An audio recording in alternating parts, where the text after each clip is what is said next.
Hi, everyone. It's Tom Del Beccaro, and welcome to Politics in Perspective. I think we have an interesting show for you this week. There's been a lot of focus on Iran, and we will refocus on Iran in our last segment.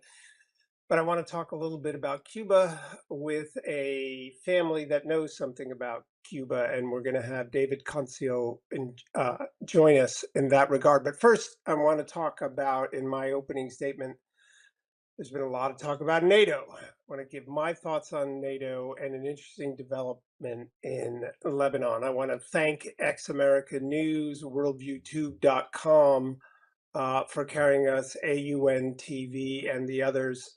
Thanks for giving us a voice. And of course, you can get everything at politicalvanguard.com, which, by the way, is my media site. Excuse me. So you can tune in there, and please join me at Substack. There's my Instagram, which I'm now using every day, and also Facebook I use every day, and you'll get updates from me at Substack. And of course, my books, The Lessons of the American Civilization and the Divided Era. All right, let's go to my opening statement, and let's focus first on NATO. A lot of talk this week because President Trump is frustrated with NATO. Now, NATO is an alliance that broke out in the end of World War II, which is almost a century away, but whose purpose is now subject to re-examination. Now, keep in mind, alliances are not permanent things. NATO has lasted an incredibly long time, but not all alliances do.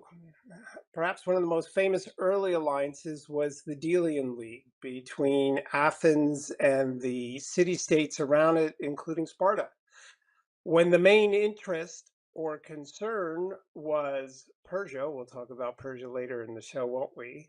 And their aggressions, the alliance made a lot of sense. But as that threat retreated and the competition between Athens and Sparta grew, the Delian League changed dramatically. And eventually, when Greece was conquered, of course, it went by the wayside.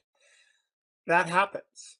Italy, after the fall of Rome, Italy was a wilderness of city states. I talk about this in my book, The Lessons of the American Civilization. Not long after the Renaissance began, the city state competition within Italy blossomed. And within that, what you saw was alliances that changed rather rapidly. Florence would have alliances with Venice at times, or Milan, and then at times it would not. Alliances proved helpful for Rome, Naples, and otherwise until they didn't. And America needs to understand that when it comes to foreign policy, doing things the same old way doesn't work forever. And that brings us to NATO. The purpose of NATO was, of course, to bolster the West against the possibility of aggression from Russia. An iron wall had descended.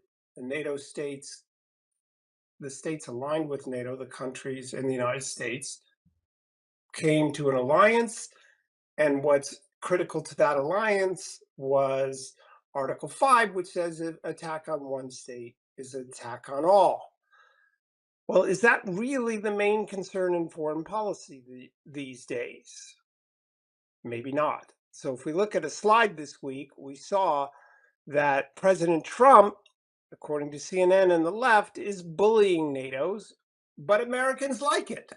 Well, are Americans really studying it? We go to the next slide, and you have here that Rubio met and Trump met with the NATO chief to re-examine the alliance. Well, you should always be re-examining the alliance to make sure it is not only relevant, but serving a purpose today.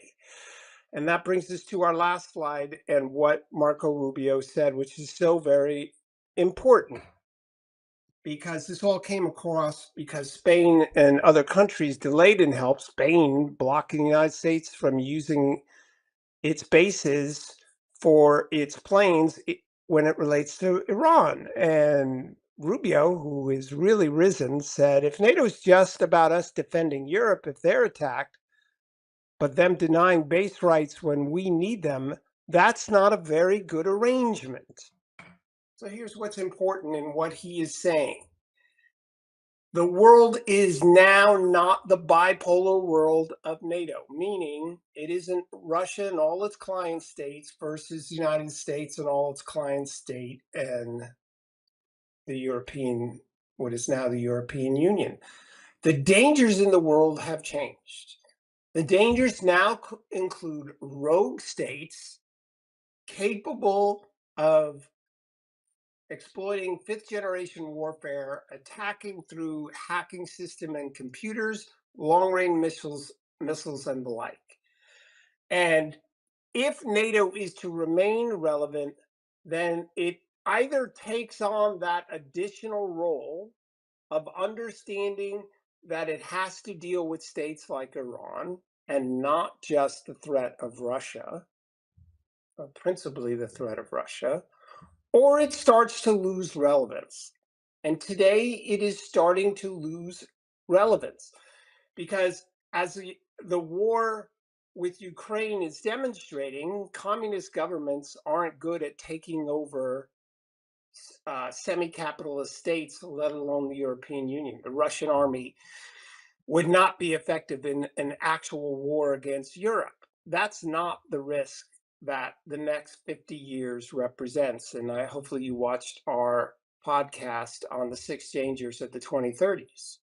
So is NATO going to realize the additional threats that the 2030s and beyond represent? Or are they just an arrangement where the US funds their defense? If it's the latter, it's going to lose relevance and there'll be more calls over time, not just to pay more for their own defense, but also in America seeking a new alliance with other members to secure the world's freedom going forward from states like Iran. Now let's talk about something, an interesting development with regard to Lebanon. At politicalvanguard.com, you can find this weekend this headline. Now, each day at politicalvanguard.com, we have the top four stories. Here's our top story, and that relates to Israel in direct negotiations with Lebanon regarding disarming Hezbollah. Of course, Hezbollah is the terrorists within Lebanon funded by Iran in the past, not as much right now. Why does this matter? Here is perhaps direct talks.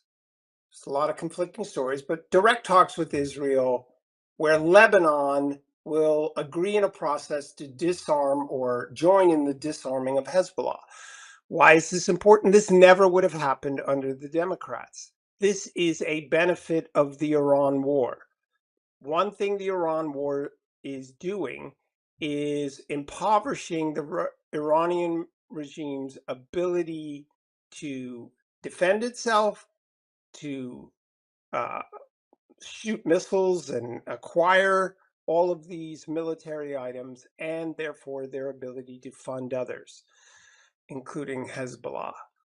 If Lebanon could be free again, just as Hamas could be free again, that would dramatically change the landscape in the Middle East. But it also, what you're finding here is as those countries weaken, meaning, I'm sorry, it says terrorists weaken, Hezbollah and Hamas, the other member states are of the Arab alliances have the ability now to feel safe enough to make deals with Israel.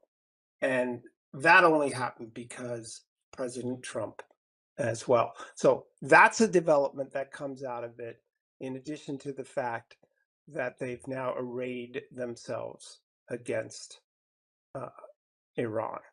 As for the hypocrisy of the Democrats, let's talk about this issue of the 25th Amendment.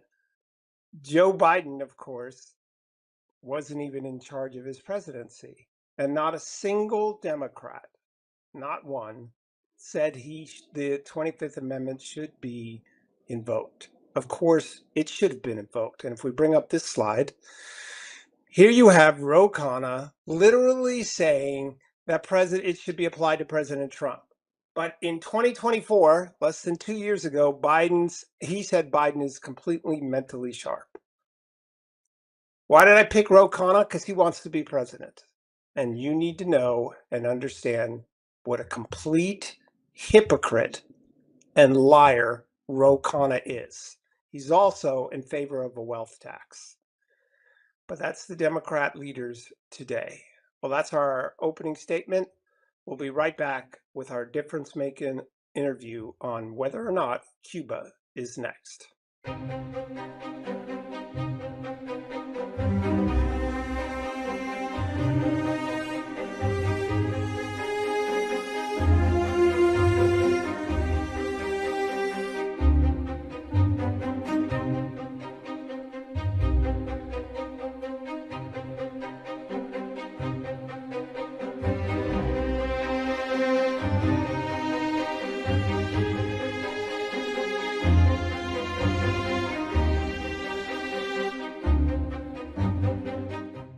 Welcome back, everyone. I'm Tom Nobocaro, of course, from Politics in Perspective. You know, Trump has gone after Venezuela, he's gone after Iran, and he's talked about going after Cuba.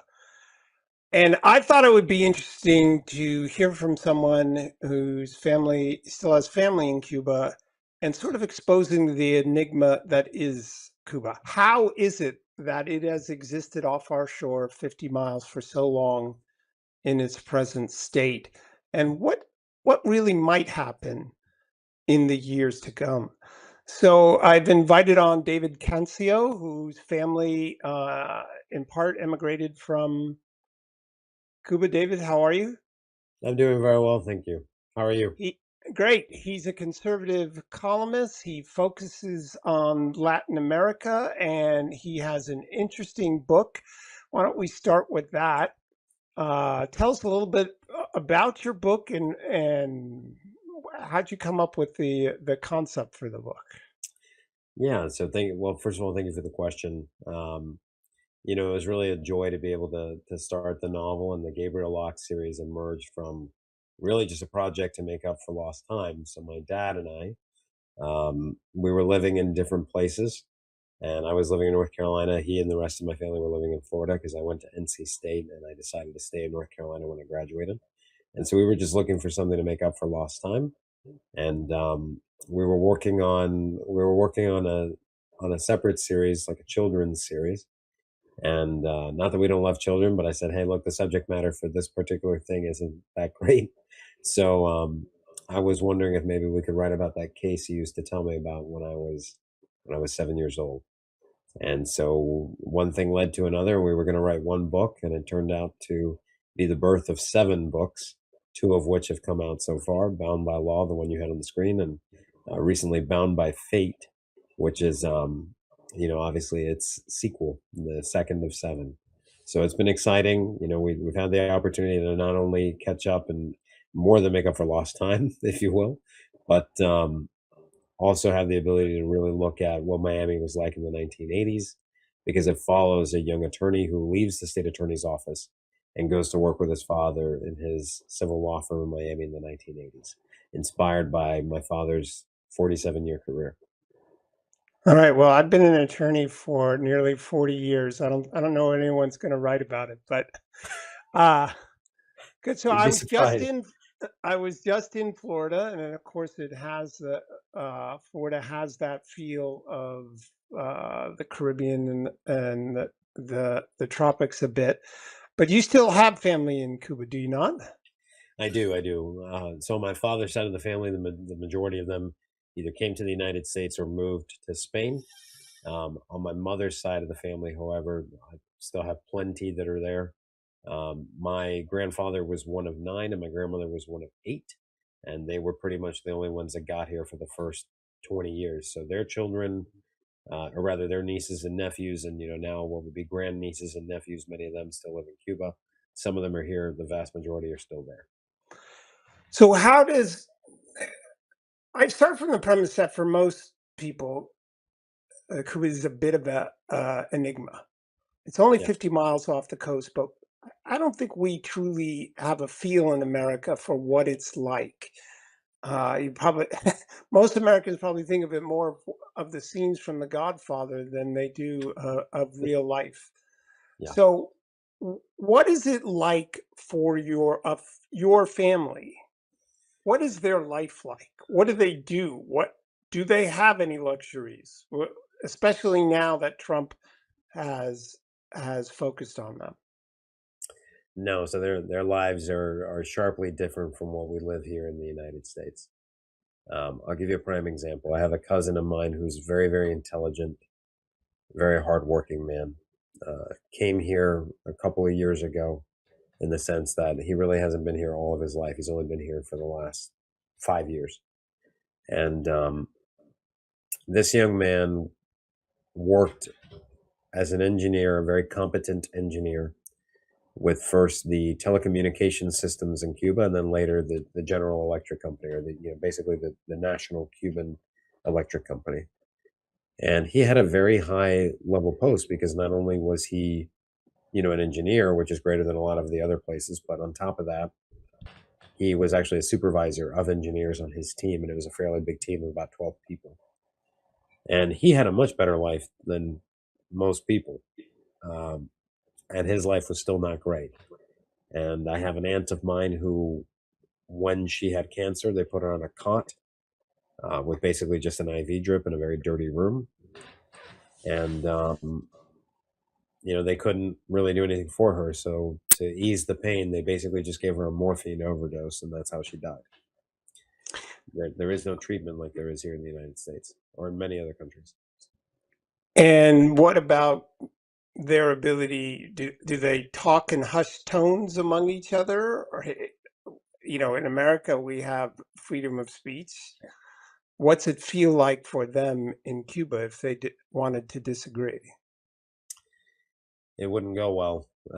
You can have your disagreements, but if you start getting too vocal about it, you'd be probably tracked down by the secret police.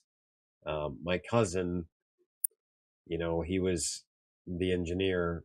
He had a friend of his who was only at the riot or rally, whatever you want to call it, they had, I think, in 2021 or 2022. I think it was 2021, where I believe that there was a rock that was supposedly thrown and hit a police officer. Not but my cousin, who was clearly at work, and that was his alibi, and more than enough people could confirm it. But supposedly one of his friends was there. He was accused of having thrown a rock, and until my cousin gave up his whereabouts, which he had no idea where the guy was, um, the secret police followed him, and they kept following him, and they would show up at his work, and they would show up at his daughter's school and all these different things. And he, unfortunately, he had to leave the country, by the means of asylum for the fears of his life, really, and that was it. And so when you ask, do people speak in hushed tones as much as they possibly can, because there is no other alternative. People have no idea how great we have it in the United States of America. So, how is it that Cuba has existed for so long and, as a communist state? I, we talk about, we always hear it's on the brink of failure or of being a failed state. Is it a failed state? And how has it survived so long?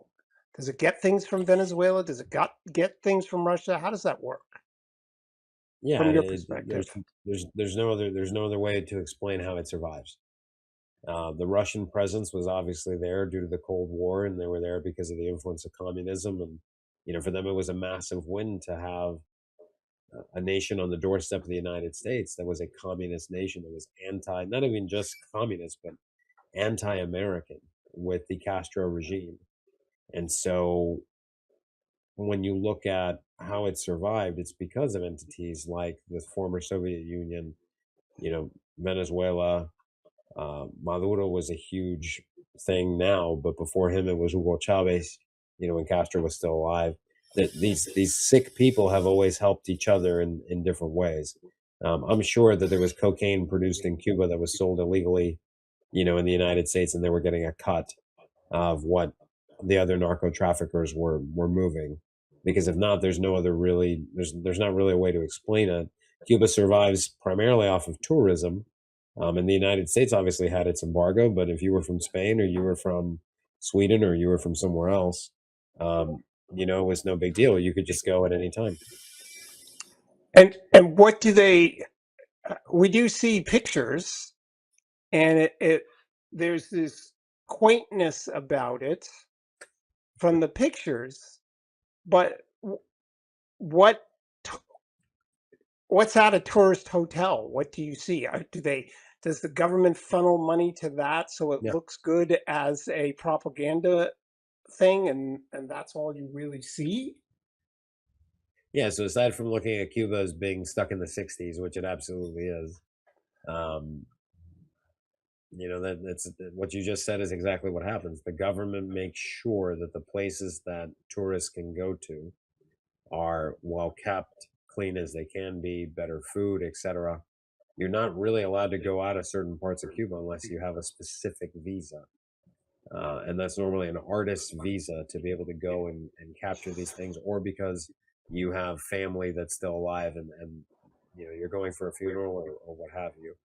But Cuba's not Cuba's not a great place to be. Don't get me wrong; it's not like they don't have internet or they don't have these things. They do, but you cannot compare any developed country in the world with what's going on in Cuba. The infrastructure breaks very quickly once you get past the facade. You've watched, and your presumably your father's watched in your family what's gone on with Iran. The fact that they don't want to be subjugated, No, and they went into the streets, and then 40,000, who knows, were slaughtered. What is the How does the average Cuban feel about their life and their attitude towards government? I mean they all hate the government unless they're part of the party, and even if they're part of the party, they may hate the government just in secret. There's no way to move forward. The biggest thing is that you're talking about a society where people cannot advance. The only way to advance is to join something that they detest, and the only way to survive is basically through the black market, and that is horrible. You have people who basically are smugglers. They'll fly to Russia because you can fly to Russia, or you can fly to Nicaragua, or you can fly to these places. They'll bring things back. They'll survive off of donations from their families in the United States and other places, which the government keeps a cut of that anyway. So it's all lifeline existence. It is not a great existence at all. So the Cuban people are not happy about it. The problem is that Cuba's an island, and it's a lot harder to smuggle things into an island than it is to smuggle things across land. We know that in Iran at the moment, if I'm not mistaken, the Kurds primarily help through the CIA or help arming the citizenry of Iran. So when Trump, out of nowhere, it seems, some of his foreign policy takes the world by storm. In fact, even the NATO chief said, "Forgive us, but we were a bit surprised when it came to the Iran attacks." When Trump turned his attention towards Cuba, how did they feel about that? Or what is your understanding of how the average citizen felt about that? Because you remember he famously said to the Iranians, help is on the way, and then it was like a month before help was on the way. When they heard Trump focus saying that it's going to end, what impact did that have? I think the people were more than excited about the possibility of this happening. I'll put it to you this way: if you thought the Venezuelans in Miami could party, that's nothing compared to what's going to happen if Cuba falls. To be honest with you, if you try to get me back on your show, it would take at least 2 weeks to get me back on there because I won't be seeing anybody but Calle Ocho in Miami. But to be to be completely transparent with you, they're trying very hard not to have a second Iran in Cuba. The administration is going to hopefully pay out whoever they need to so that they go somewhere else and just leave peacefully and then allow a peaceful transition of power with the destruction of that government, the folding of that government, etc. Iran is a totally different animal. Iran has a much more capable uh, military than what Cuba has. They have a much closer proximity to China and Russia. You know, China survives off of Iranian oil right now, which has been cut. So clearly, China won't be invading Taiwan anytime soon. But Cuba's isolated. You know, think about how long it took for that oil tanker to get from Russia to Cuba, and you're talking about the United States allowed it to go through just because the people are dying because they have no fuel, and for humanitarian reasons, you know, they had to keep the hospitals going and everything else. And luckily, President Trump is not the, horrible person that people want to say he is, and he has a humanitarian piece to him. But let's be real, based on the Monroe Doctrine, we were at war with Cuba the moment they allowed the Soviets in, and we have been very kind and peaceful to them since then. But this is total war, and it should be. And I think this is the most peaceful total war we've ever seen with a nation that has an ideology that is hostile to everything that we value as Americans. So, what what do you see the odds? You talked about that they could buy off the government, send them into exile, maybe send them all to the Soviet Union to live in the cold. Oh uh, yeah, Siberia ideally. Yeah. yeah. What it is? How what's the odds of that? I wanted to say, how small is the government that that's actually possible, that they could pack them on some planes and go. But what are the odds, do you think, of this happening at this stage?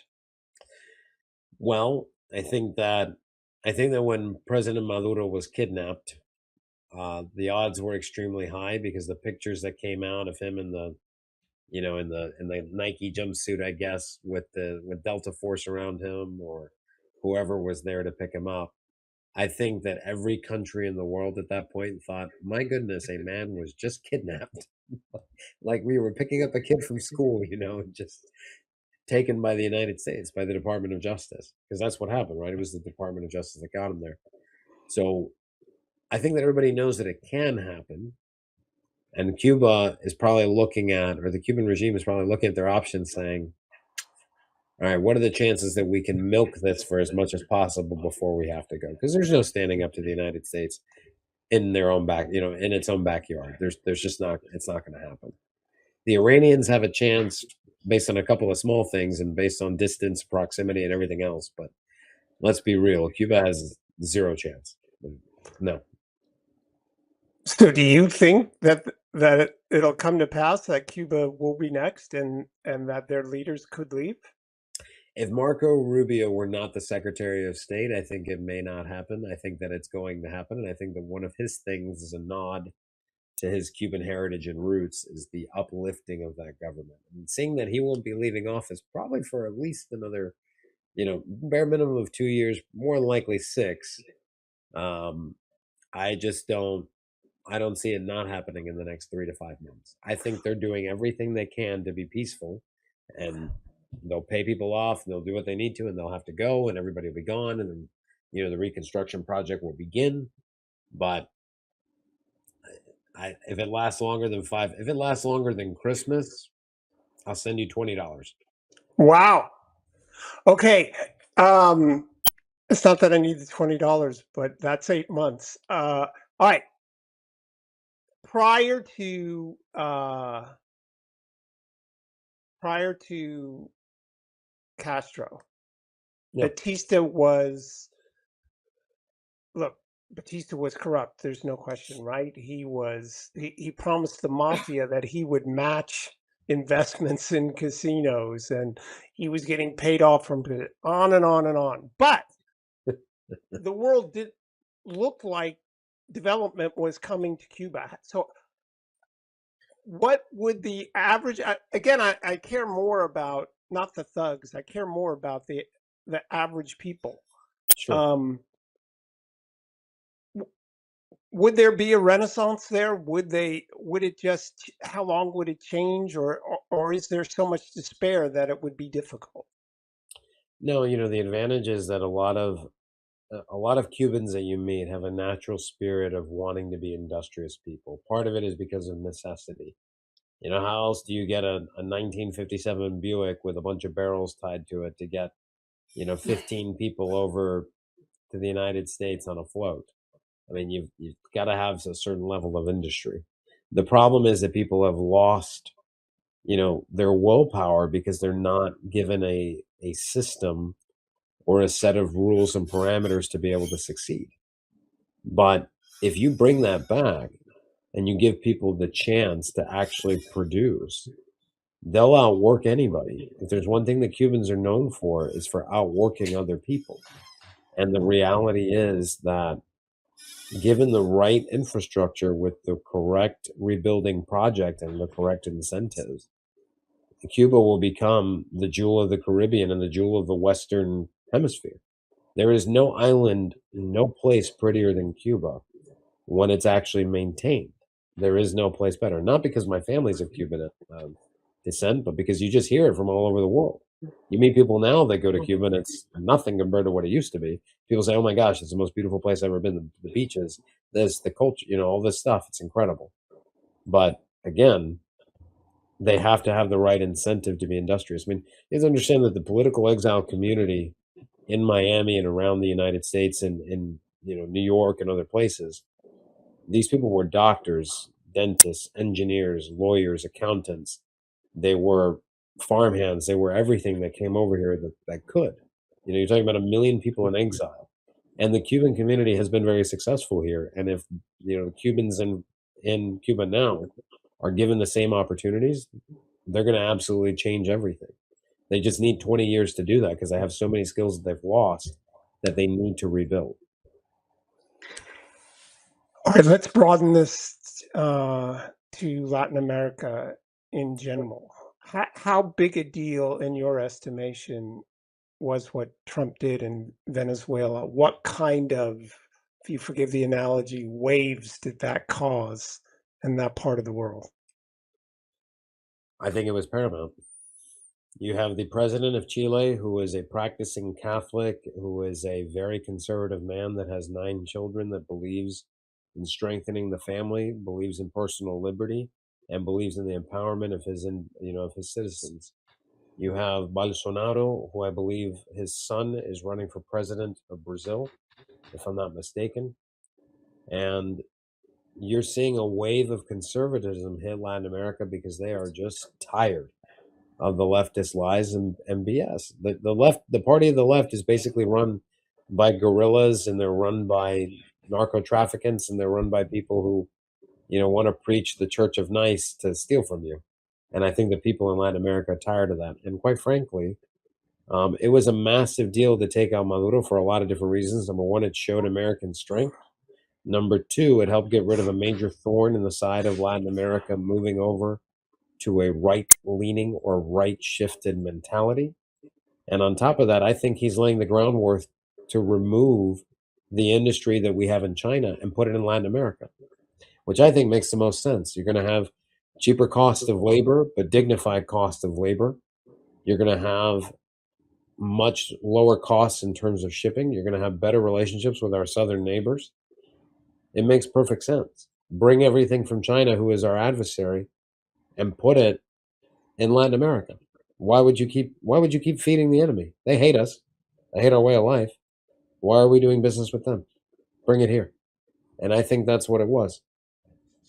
What does the Argentina under Milei, what does that tell you about what's possible in Latin America?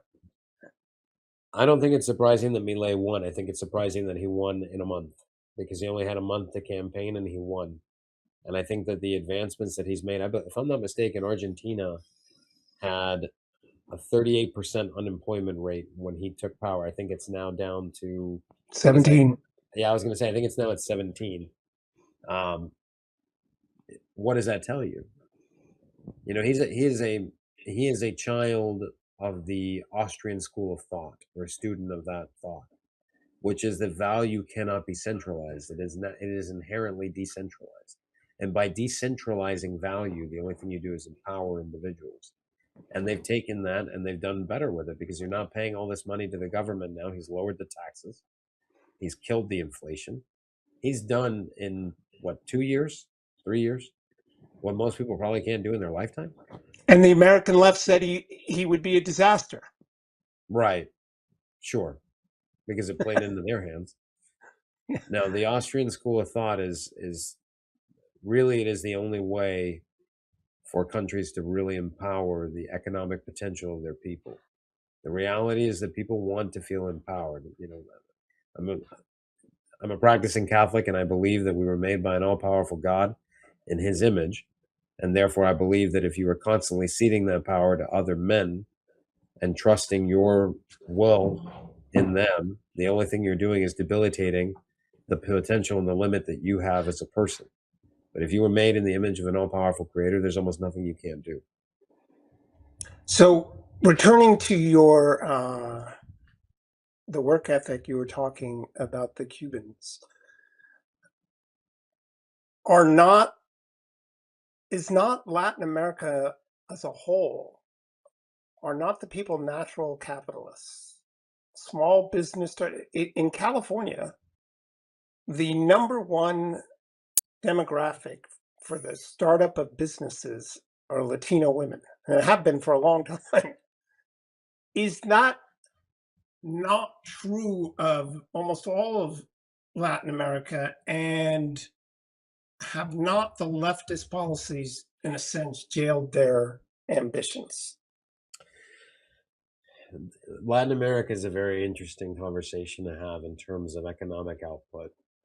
You have to understand that when the Spanish first arrived in Latin America, and the Portuguese did too, you have the concept of this of basically the native versus the Creole versus the mestizo, and then versus the complete indigenous and the slave. And so you had a class system that was created based on race that has been inherent in any country. If you look at, for example, in India, most of the time the people that are in the untouchable caste tend to be darker skinned Indians versus those that are toward the higher caste tend to be lighter skinned Indians. It is just something that has happened throughout history. But if we analyze Latin America, we recognize that right now you have more empowerment for individuals to be able to move forward probably than you ever had before because you have racism and all these different things that have systematically slowly been chipped away at. Prior to that, 100 years ago, it wouldn't have been the same conversation. But you're absolutely right. Hispanics are naturally industrious people. In California, yes, it is Latin American women that, whether it's the cleaning companies or the food trucks or it's the marketing firms or whatever it is, they just feel empowered to do that. And we could talk about why Latin American families, given the values that they tend to believe in traditionally, gives them the springboard to be successful. That's a conversation for another day. But in Latin America, without a doubt, people are beginning to feel like they can produce more and they want to produce more. They don't want to be limited. And that's the big thing. So, speaking of the values you've just raised, I was chairman of the California Republican Party. I made the last big effort of Republicans to communicate on a regular basis with Latinos because I am convinced and remain convinced that their natural values are closer to the Republican Party than the Democrats. What's your 100%. thoughts on that? No, 100%. I think that is there. There are two massive voting blocks right now. There's the Catholic voting bloc, which is part of the strategy behind having chosen J.D. Vance and Marco Rubio. Catholics make up about 21% of the country, if I'm not mistaken. I know that there's about 70 million Catholics in this country, so it's a huge voting chunk. And Hispanics are a much larger voting chunk. I think there's 50 million Americans that are just of Mexican descent that are in the United States. So that's without counting everybody else, right? So, and then if you have Catholic and Hispanic, that's a major core. But without a doubt, those values of family, country, peace, justice, accountability, all these different things, they all lend really to the Republican Party. The Democrat Party right now, from an ideological standpoint, has nowhere to go. There is nowhere to go for them except back. And if they come back, it's they're going to probably become Republicans anyway, because now the Republican Party did three major things. It became the party of the worker, it became the party of the family, and it became the party of faith. And it's hard to beat those things when you're talking about Latin American families, when you're talking about Hispanic beliefs, core beliefs that were brought down really from not only the Spanish and the Portuguese that were in Latin America, obviously with Brazil and obviously the rest of the countries in Latin America, but you're talking about even the Western powers that had their people go there later, whether they came from Germany, they were from England, from France, Italy, etc. And then when you look at Eastern Europe, they value those things, even though they were ravaged by communism for so many years. They just economically don't have the same output as obviously their Western neighbors. So you're talking about really a set of values that only lend to the Republican Party. Okay, we only have a minute left. I know. A lot of these people that want to come here and have come here, didn't they escape big government and have no interest in that in America? I mean, you would hope so, without a doubt. They were leaving either big government or just Big Brother, whichever one you want to call it. I would say it's more Big Brother rather than just big government. But yes, they come here because they know that the economic output here is incredible. The laws that we have to protect individuals, businesses, etc. It's next level. And then on top of that, there's a lot less corruption. Even though we have a lot of corruption in the United States right now, let's not go there. It's a lot less than some of these other places. All right, David, I appreciate you coming on an interesting conversation. I'm gonna have to bring you back because you made a big Christmas present promise to the world on the show today. Tell people the best website to go to find out more about what you do. Absolutely. So you can find us on GabrielLocke.net, which is the website for the book specifically. But if you want to find the books, you can find them on Amazon. Once again, it's the Gabriel Locke series, Bound by Law and Bound by Fate, which is the second book. And then if you're interested in publishing your own book and you're looking for someone to walk you through it or guide you through the entire process, you can come find us at Asturian Book Company, which was started by my father and I to help combat against the liberal media and the liberal presses, because we decided to come out with a conservative first publishing house. So thank you, and All right. everyone. Thank you, David. And we'll be right back with more of Politics and Perspective. Thank you.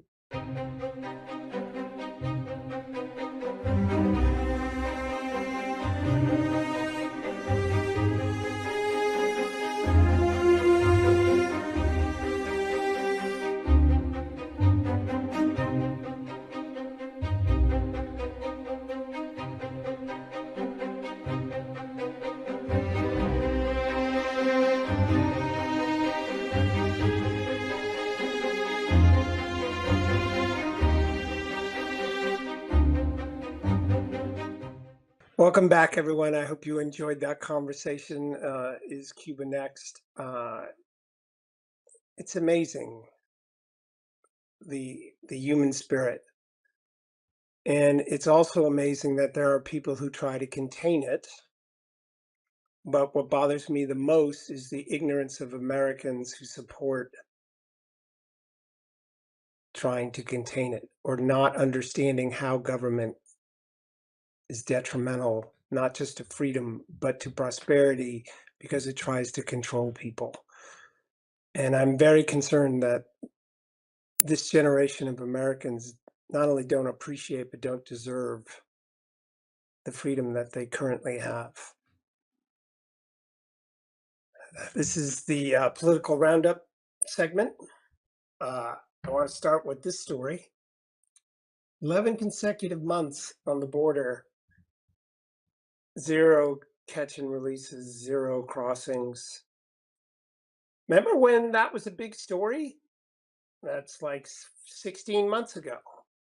And it says 11 months, so you can see in just a matter of months the border was effectively shut. And I've been saying ever since then that, boy, people are just going to forget how big a deal that was because he did it so quickly. And will that be an issue in the midterms? I said it wouldn't, and most people don't even realize this 11 months. But some of the successes Trump has undertaken are immense. You just heard about one of them with regard to Venezuela and the potential with Cuba. They are immense and will last for years. But the American left won't accept it and will argue against it, including their media. So let's go to the next slide on this political roundup related to Iran. I found this compelling. I'm not sure who made it, but we killed 40,000 of our citizens last month, yet these Americans are mad at Trump's threats. So Trump says a sentence about how we're going to blow your civilization or end it. But in general, the left has, despite every one of their presidents saying Iran can't have a nuclear weapon, besides the reality, what I call the race against technological time, they're going to get it. They would get it eventually, just like they're getting longer range missiles, just like they're getting ever more advanced drones. The technological race against an evil regime is that sooner or later they'll get the technology to cause mass havoc, including the way they can hack our computer systems. They kill 40,000 people, not in broad daylight, but we know it all happened. And yet America's the bad guy to the left. That's the current American environment, the current divided era. We need to have an update on Iran from my producer, who's first going to put up her book. This is a book you should read. I've read it, and it's not only written with remarkable clarity, but it's very user friendly. And so I want to welcome back Annie Cyrus, my producer, and she's been listening to the whole show. So I'm not really welcoming her back because she's been here along. But Annie, real quick, what's your elevator pitch on this book? Why'd you do it? Why should we read it? Uh, Before I answer that, I need to take a moment, Tom, because I don't do this. I should do this more often on air when you bring me on. But thank you for the last segment. I didn't realize how much someone coming from Iran, thinking I know all the oppression and all of it, I genuinely learned a lot and enjoyed that segment. So thank you for that. Yeah, Uh, I thought it was pretty compelling. He's low key, but powerful. Yes, and the I guess part of it for me was where he is so clearly making the distinction between the situation in Iran and Cuba it's very telling, and people need to understand each country and each scenario is different. We might be able to get the same outcome out of them, but the approach cannot always be the same, which brings me to the book. The main reason I wrote the book was the fact that my fellow Americans didn't have the right and proper understanding when it comes to the threat. They don't understand the jihad isn't just country, buildings are blowing up and people are bleeding. No, there is way more to it. And if they don't grasp that, if they don't see the full picture, then we're gonna always circle back to what you just said before bringing me on. Listening to mainstream media fantasizing the system, giving it a free pass, even at times defending it because their hatred for Trump overrides any truth they might even know or have in their back pocket. So that's why this book was written, and I'm hoping it can help people understand how much the left, the Democrat Party, part of Republican Party, and the mainstream media are playing a role in destruction of America. And this from someone who escaped from Iran and was a political prisoner from Iran, I don't know how long I've known you. It's been a while, 15 years. I've always been impressed about your belief in America, just like we saw from David Cancio and his family's belief in America, versus the Americans on the left and many others who take it for granted. I wanted to talk to you about the ceasefire um, and regime change because I thought the goal was, or part of the goal was, to make the conditions whereby Iranians could reclaim their country. Where does that stand in your mind? It was part well, it was said from day one that it's not the goal, but if we can achieve it, then so be it. As of now, unfortunately, the Iranian people are still not at a point where they can take the country back or topple the regime, not because there hasn't been enough damage to the leaders, but because there hasn't been enough damage to IRGC, the Islamic Revolutionary Guard Corps. They still hold power. They have brought their proxies from Hezbollah to the Iraqi militia group inside the country that are providing support on the ground, cracking down, still making arrests. So we're not there yet. But I know many people, including myself, are not happy with the ceasefire. But we have, Because well, there are different reasons. Some are unhappy because they think we should have finished the job. Someone like me is unhappy because I know every day of ceasefire is more time for IRGC to regroup and bring more of their proxies into the picture. But bottom line is, number one, from what I have researched, we needed this ceasefire for President Trump to avoid having to go to Congress. He needed to reset his 60-day period. The second reason we had to do this is, I think, for President Trump to be able to control the situation of his board of peace and Abraham Accord. We were losing the quote-unquote narrative in the Middle East. Iran is attacking all the names that signed on that board of peace. We couldn't defend it anymore. I'm not necessarily crediting the action, but there are many reasons to justify it. And if anybody thinks this ceasefire is somehow going to reverse what we have done in 6 weeks, I guarantee you it won't. Some of the names that were taken out by Israel will never be replaced. A week, a year, or 60 years from today, some of them are not going to be replaced. So, though, okay, so let me stop you there. What is it? What is the shape of the quote regime? I mean, the regime, in a sense, was a certain set of people. But what about the idea of the regime? What is the shape of that? as we know it in America, it doesn't exist anymore, Tom. The Islamic Republic doesn't exist anymore. They are at a point where they don't even have the Sharia council to make decisions. And they won't have that again anytime soon unless they decide to bring foreigners, meaning muftis and high-ranking Islamic leaders into the country. Inside Iran, they can rebuild that system. That's gone. However, again, going back to existence of IRGC is what makes it complicated with Iran. Like with Iraq, with Afghanistan, Libya, Syria, none of them were the Shia supreme leader formatting.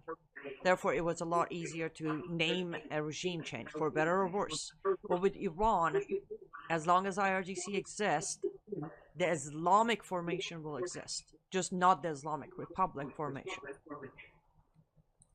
All right, we sort of running out of time here. What more needs to be done in your view with regard to the guard? I would say Israel needs to continue what they're doing because they're fantastically removing a lot of their headquarters and leaders inside Lebanon. So I would say the next step that should not happen is the ceasefire between Israel and Hezbollah. We should not try to create that. As far as our end goes, I think at this point we have done a great job. We can definitely become a support to Israel at this point without having to get more involved, either boots on the ground or a strategy. I think we have done our end. I agree with President Trump. We achieved our objective. From here, we can back up Israel and IDF and let them finish IRGC inside Lebanon. All right.